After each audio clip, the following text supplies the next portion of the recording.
माझे वडील सिद्धोपंत आणि माझे पतिदेव नाव त्यांचं विठ्ठलपंत। एवढे दिवस झाले मला सोडून गेलेले आहेत, मी अष्टपुत्र सौभाग्यवती कशी होणार? महात्म्याच्या लक्षात आलं, रुक्मिणी मातेच्या चेहऱ्यावर दुःख एवढं दुःख होतं की रुक्माई मातेचा चेहरा पाहून रामानंद स्वामी बोलले, बेटा तुझ्या पतीचं नाव काय? म्हणे विठ्ठलपंत। रंग गोरा, उंची अमुक अमुक, सुडोल बांधा, सगळे लक्षणं, सगळ्या खुणा, सगळे चिन्ह सांगितले। कधी आले? एवढे दिवस झाले त्यांनी घर सोडलेलं। रामानंद स्वामींच्या लक्षात आलं, महाराष्ट्रातून आलेला तो मुलगा हाच या रुक्माईचा पती आहे। रुक्मिणी माता, ए रुक्माई काळजी करू नको, तुझा पती मला माहिती आहे कुठे, चल माझ्यासोबत।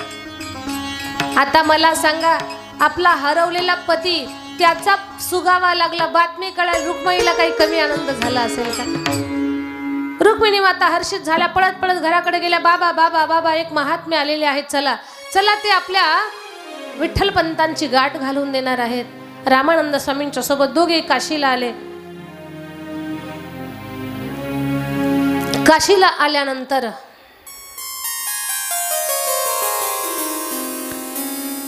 सांगितलं त्यांना, तुम्ही थोडं थांबा, मी अगोदर चौकशी करतो, नंतर तुम्हाला बोलावतो। स्वामीजी आले, पर्णकुटीत बसले।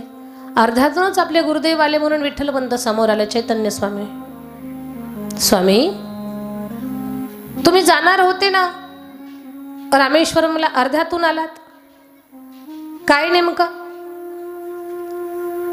काय अडचण आली का? चैतन्य, एक महत्वाचं काम निघालं म्हणून यावं लागलं। काय काम आहे स्वामी, सांगा बरं, मी येऊ का तुमच्या सोबत? हो तुम्हाला यावंच लागेल माझ्यासोबत, पण अर्ध्यात थांबावं लागेल। म्हणजे? चैतन्य, खरं खरं सांग मला, सगळं सत्य सांग मला। सत्य शब्द आणि खरं खरं शब्द जसा ऐकला, त्या शब्दानं चैतन्य स्वामीच्या मनावर एवढा परिणाम झाला, विठ्ठलपंताच्या चेहऱ्याचा रंग बदलला। आणि जेव्हा ज्यानं चूक केली त्याला फक्त म्हणावं खरं सांग, जर त्याच्या चेहऱ्याचा रंग बदलला तर समजावं यानंच काहीतरी खोड केलेली। चेहऱ्याचा कलर बदलला। विठ्ठलपंत म्हणतात, स्वामीजी असं काय म्हणता, काय खरं सांगायचं, मी काहीच खोटं बोलत नाही तुमच्यासोबत। चैतन्य, तुझं नाव विठ्ठलपंत आहे। विठ्ठलपंत नाव ऐकलं की दचकले, घामच फुटला त्यांना। तुला पत्नी आहे, आपेगाव तुझं गाव आहे, तुझे आई वडील दिवंगत झालेले आहेत, सासू सासरे आहेत, त्यांची एकुलती एक कन्या तुला पत्नी म्हणून दिली, तिचा त्याग करून संन्यास घ्यायला आला? अरे गृहस्थाश्रमाचा स्वीकार केला तर त्याच मार्गाने चालावं, असं दुसऱ्याचा तळतळाट घेऊन तुझा संन्यास धर्म सफल होणार नाही। त्या निष्पाप पोरीचा काय दोष? संन्यास घ्यायचा होता तर लग्नाच्या अगोदर, लग्न झाल्यानंतर त्या निष्पाप जीवाला निराधार करून तुम्ही भगवत भजनाला लागता, देव सुद्धा तुम्हाला माफ करणार नाही। तचकन डोळ्याला पाणी आलं, डबडबल्या डोळ्यानं, कापऱ्या ओठानं हात जोडले, पाय पकडले, भयभीत झाले विठ्ठलपंत। हे खोटं आहे म्हणण्याचं धाडसच नाही। तेवढ्यामध्ये रामानंद स्वामींनी बोलावून घेतलं, रुक्मिणी, सिद्धोपंत या, हे तुमचेच विठ्ठलपंत आहेत, ओळखून घेऊन जा। आणि सिद्धोपंत समोर आले, अश्रूने डबडबलेले डोळे, हुंदका दाटलेली रुक्माई आपल्या पतीला पाहते, खूप रडते रुक्माई, खूप रडते। आणि आता एवढा सगळा मोठा पुरावा समोर दिल्यानंतर ही लोक माझ्या ओळखीची नाहीत असं एखाद्या महात्म्या पुढे बोलण्याची हिम्मतच नाही। मान्य केलं, पण गुरुदेव चूक झाली माझी, पण माझं संसारात मन रमत नव्हतं म्हणून मी संन्यास घेतला। विठ्ठलपंता, सगळं तुमचं बरोबर आहे, पण रुक्मिणीचा दोष काय आहे की तुम्ही तिचा त्याग करून संन्यास घेताय? विठ्ठलपंता, आता परत गृहस्थ धर्म स्वीकारा। गुरुदेव, लोक नावं ठेवतील। गुरुदेव सांगतात विठ्ठलपंत एक कर्मकांड आहे, जेणेकरून संन्यासातून पुन्हा गृहस्थ धर्म स्वीकारला याचा दोष तुम्हाला लागणार नाही आणि परंपरेलाही डाग लागणार नाही। अशी सगळी तुमच्याकडनं कर्मकांड मी करून घेतो आणि माझी आज्ञा म्हणून तुम्हाला परत गृहस्थाश्रम स्वीकारावा लागेल। सगळी काय असेल ती कर्मकांड विठ्ठलपंताकडनं करून घेतली आणि विठ्ठलपंत, सिद्धोपंत, रुक्मिणी माता या सगळ्यांना अलंकापुरीला सुखरूप वापस पाठवून दिलं। पुन्हा विठ्ठलपंतांचा सुखी संसार चालू झाला। पंढरीनाथ भगवान की जय। पण जेव्हा विठ्ठलपंत आळंदीला आले, सगळी लोक नाव ठेवायला लागले। निंदा करणं हा लोकांचा जन्मसिद्ध हक्क आहे। किती चांगले कार्यक्रम घडवून आणा तर त्याच्यामध्ये काही ना काही उणधुणं काढणं हा लोकांचा स्वभाव आहे। किती मोठी अन्नदानाची पंगत घाला, भात कच्चाच राहिला असं म्हणणारे पण बरेच आहेत। खायला सगळे बसतात, वाढायला मात्र कुणी नसतं। वाढायची सेवा करण्यासाठी लोकांची जेव्हा धावपळ होते मग तेव्हा म्हणतात काय यांचं नियोजनच व्यवस्थित नाही। असं कुठं नियोजन असतं का?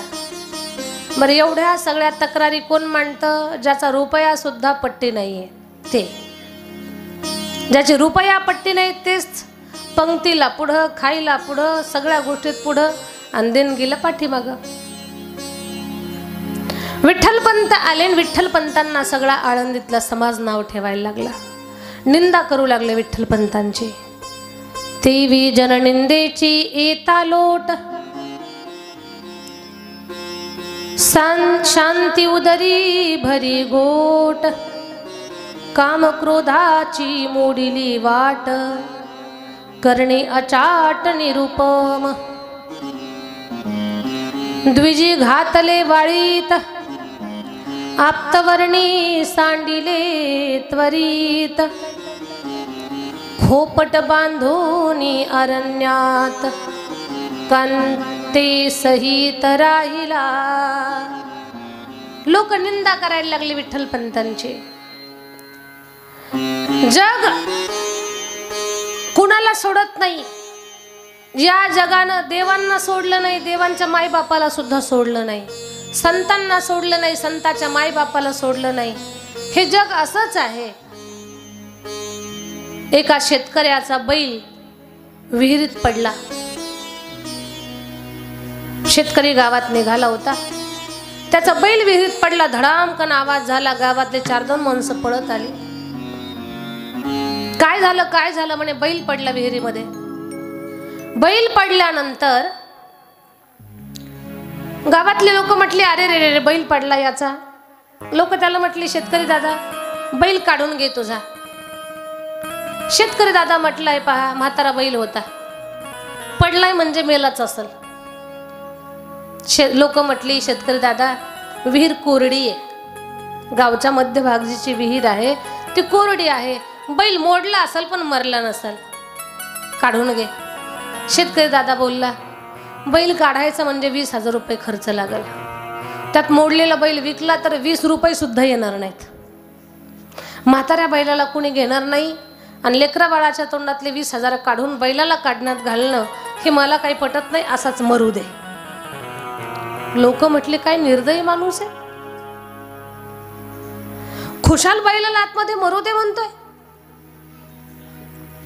अरे काढ बैल, नाही काढणार। अरे तो बैल सडल कुजल, गावात रोगराई पसरल, काढ बैल। लोक म्हटली, शेतकरी म्हटला तुम्हाला एवढी गावाची काळजी आहे ना तर तुम्ही तुमच्या घरातला कचरा आणून बैलाच्या अंगावर टाका। लोक म्हटली काही निर्दयी माणूस आहे हा, बैलाच्या अंगावर कचरा टाका म्हणतोय। लोक निर्दयी माणूस आहे एवढं म्हणत होती, पण कृती तर लोकच करत होती।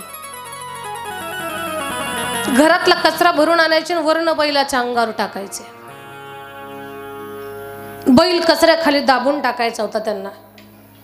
पण माझ्या ताई दादांनो, बैल घोडा गाढव कोणतेही जनावर असू द्या, त्याला अंगावर जास्त वेळ कचरा सहन होत नाही. वरनं कचरा पडला की तो खालनं अंग झटकायचा.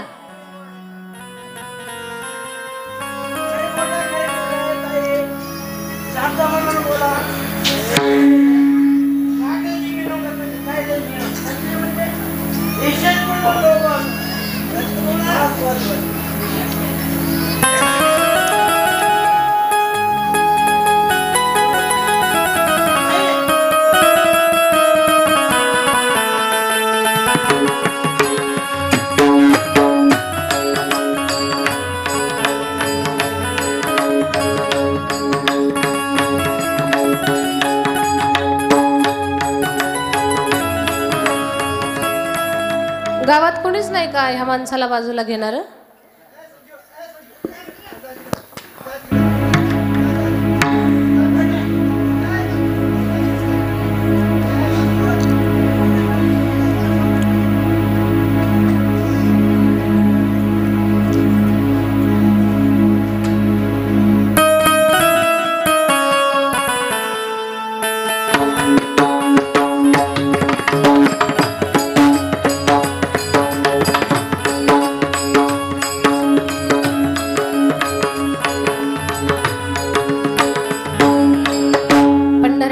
भगवान की जय. तर चांगल्या कामाला विघ्न असतातच, पण हे विघ्न सांभाळा गावकरी लोक. हे विघ्न तुमचे तुम्ही सांभाळा, आमच्यापर्यंत नका येऊ देऊ. तर वरनं कचरा टाकायचे. बैलाच्या अंगावर कचरा टाकला की बैल काय करायचा? बैल घोडा गाढव कोणतेही असू द्या, ते अंग झटकायचं. अंग झटकलं की खाली कचरा पडायचा आणि बैल त्याच्यावर उभं राहायचा. लोक वरनं कचरा टाकायचे, बैल अंग झटकायचा, कचरा खाली पडायचा, बैल त्याच्यावर उभं राहायचा. लोक म्हटले रे किती कचरा टाकतोय, पण बैल काही दबच ना खाली. बैल दबे ना. शेवटी विहीर गच्च भरली तरी बैल दबला नाही. विहीर गच्च भरली आणि बैल विहिरीच्या बाहेर आला आणि मालकाच्या दावणीला जाऊन बसला. दृष्टांत संपला. आता पहा, याच्यातून शिकायचं काय? लोक निंदेचा कचरा आपल्या अंगावर टाकणारच आहेत. लोक निंदेचा कचरा आपल्या अंगावर टाकणारच आहेत.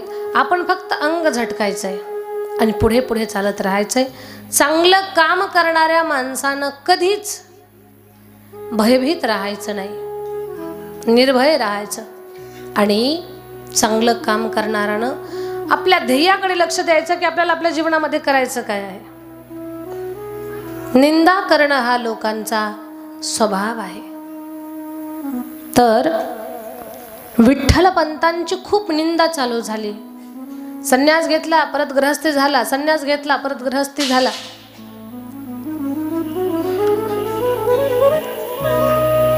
आणि मग विठ्ठलपंतांना समाजानं वाळीमध्ये टाकलं.